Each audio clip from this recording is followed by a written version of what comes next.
I'm the heavyweight champion of the world. Listen, we're going somewhere with this. January 13, 2015. As a pro, Bermane Stiverne is preparing for something entirely new. Entering the ring as the heavyweight champion of the world. I'll be making my first defense at the MGM. This fight is, the hype is big, everything is big. They probably realize that he's not what he say he is. And that's the question. Who is Deontay Wilder? Right now, January the 13th, 2015. Next week, next Tuesday, around this time, which is going to be January the 20th, one or two things it's going to happen. We're going to have either a new WBC Heavyweight Champion of the World, 33-0 with 33 KOs, or 33-0 with 32 KOs, Deontay the Bronze Bomber Wilder.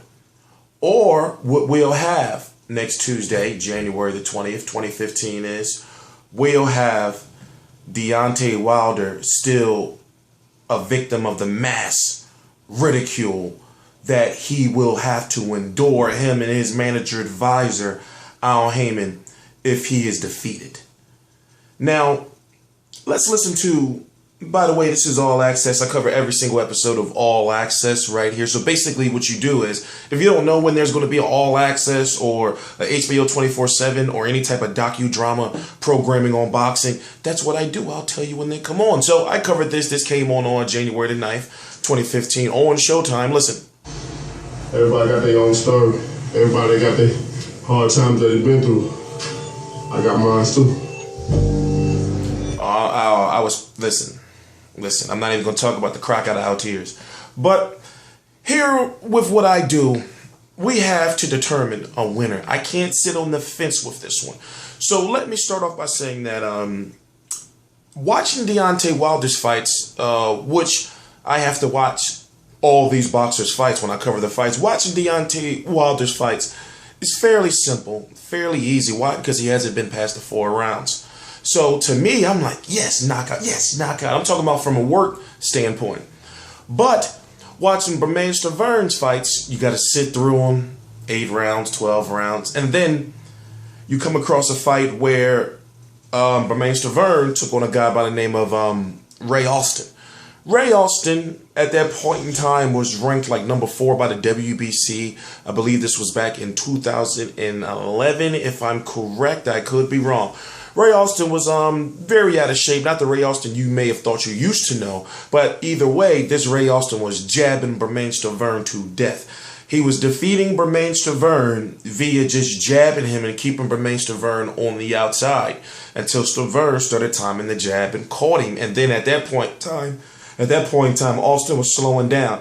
I guess what I'm trying to say is Deontay Wilder's last fight was against a guy by the name of Jason Gavin. When he fought that fight, it was clear that something wasn't right. It was clear that he could knock the guy out anytime he wanted to, but he was toying with him. And what I saw was that he wanted to have some rounds under his belt. I'm saying to myself, okay, all right. I noticed that he's jabbing a whole lot. Now, Jason Gavin is not a B-level fighter in no way, shape, or form. He's like C-side or D-side, if you get what I'm saying.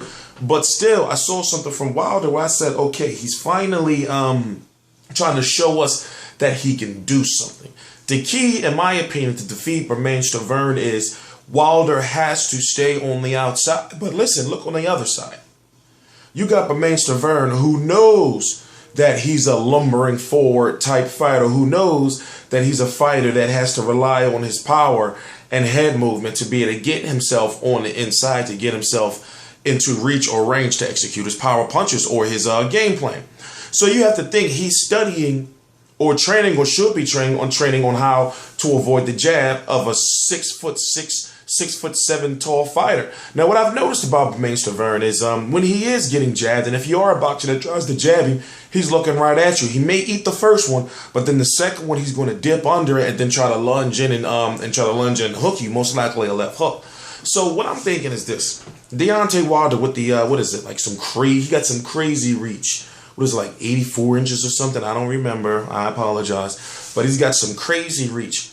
Deontay Wilder is known to be a knockout artist. If Deontay Wilder is to stay in the ring and use the jab and those wide hooks that he's always throwing, knocking out his guys with, and not getting overzealous, not getting too close to Stiverne, then he has a great chance of winning, maybe by knockout later on in the fight. But one thing you don't know about Bermane Stiverne, or you may not know, is that Bermane Stiverne has rounds under his belt. And what I've noticed is that even though Bermane Stiverne is notoriously a slow starter, what he does is he doesn't gas later on in the fights. So Deontay Wilder never been that far. We don't know how he's going to react. We don't know that if he'll be able to keep it in that ring. If he'll be able to keep it in the middle of the ring. We don't even know what his punch output is going to look like. Maybe he may gas himself out punching. There's so many different variables. And that's why this is a fight where if you're a gambler, it's a nightmare. But I say this, listen, easy money, of course, will go with Deontay Wilder on the cards. Easy money would say that Wilder was just outbox him and knock him out. But Bermane Stiverne has shown us that he has a chin. And then what if Wilder just misses, what if Wilder misses wildly with one of those hooks that he tries to throw? What if he misses wildly and Stiverne catches him? Tell me that you have not seen that footage of Deontay Wilder getting shook up by Nikolai Further. Tell me you did not see that footage of David Hay rocking him. Tell me you did not see him getting, knocked out in the amateurs, I believe it was. So there's questions. And you know what they say is the bigger they are, the harder they fall. Look at guys like David Price when he got knocked out. He just, whole legs just get all crazy. So there's concerns, and there's a 50-50 fight. Something is telling me to go with Bermane Stiverne wise, because I don't think that Deontay Wilder can knock him out. And look at the guys that Deontay Wilder has been knocking out. It's almost like when Chris Eubank Jr. fought Billy Joe Saunders, if he followed international boxing.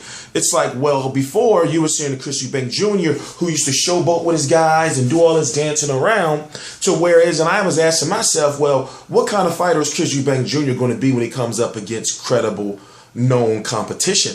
We didn't know who he was until he fought Billy Joe Saunders, because he just toyed with his opponents. What guy is going to show up to fight Bermane Stiverne and may defeat Bermane Stiverne? We don't know. So I'm going to say this. I'm T-Street Controversy. This is T-Street Controversy Love. Of course, I'll be here to eat my crow. But I'm going with Bermane Stiverne by knockout, I would say, after the 4th round. For some reason, man, I want Deontay Wilder to win. Deontay Wilder is good for boxing, but he has not shown me anything. This is not me hating. This is me going by what I see. He hasn't shown me anything. Of course he has the skills. Of course he has the punch variety. Of course he has the power. And of course he looks like he's just a guy that can beat everybody. Of course he has the look. But look at the level of competition and look at the whole Malik Scott debacle. It's hard to go for him. And I can understand how people be caught up in the hype. I can understand how you'll say, oh, but he's knocking everybody out.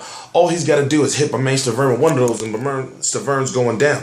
But I'm saying is, what happens if you can't knock Stiverne out? It's all crooked. What happens if you can't knock him out? That's the question I'm asking. What happens if he misses so wildly and wrong, and then having that long reach, Stiverne just, lunges in there, catches him.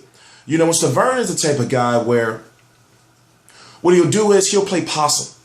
Stiverne is the type of guy where he'll play you show me, I show you. To whereas then he'll lean on the ropes, high guard, and then he'll wait for you, to finish whatever flurry or do what you're going to do. Then he just come out. I don't want to hit the camera, but then he just comes out of nowhere. And so look for that as well. Look for Stiverne to, with the limited punch output. Remember, don't expect for Bermane Stiverne to be throwing a lot of punches. Don't expect this to be a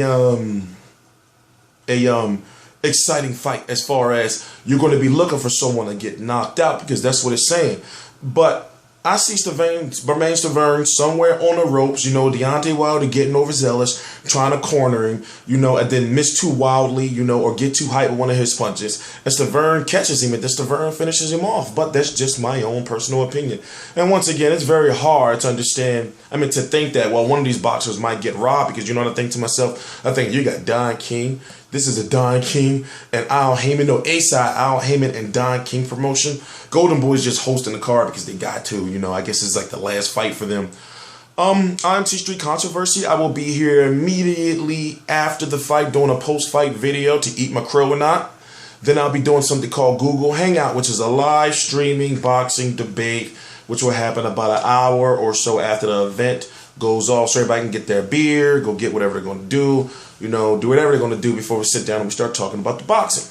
So once again, January the 20th, 2015, I'll do another video, you know, talking about the aftermath of, you know, the ridicule that Deontay Wilder will get if he loses. So much is riding on him winning, especially, you know, for the heavyweight division. I could talk about who's supposed to be next. Now, Wladimir Klitschko wants to get his hands on that belt. You got Brian Jennings, who's the current #1 contender. Then after him, you got Alexander Povetkin, who may be taking on Mike Perez, you know, to be the #1 contender. After Brian Jennings, who's the current #1 contender. You got Wladimir Klitschko, who has to take on Tyson Fury. The heavyweight division is back.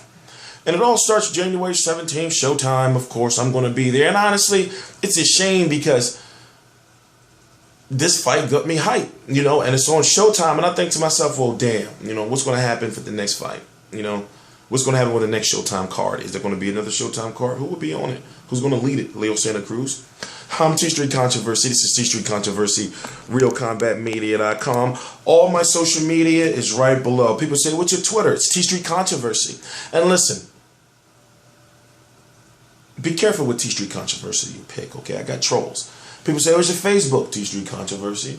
What's your Instagram? T Street Controversy. Everything is in the description box, as well as all my videos, various interviews from boxing, mixed martial arts, jiu-jitsu. Not only for myself, but hundreds of interviews and thousands of articles right down below. The first link I put in the description box, RealCombatMedia.com. T Street Controversy, T Street Controversy Live.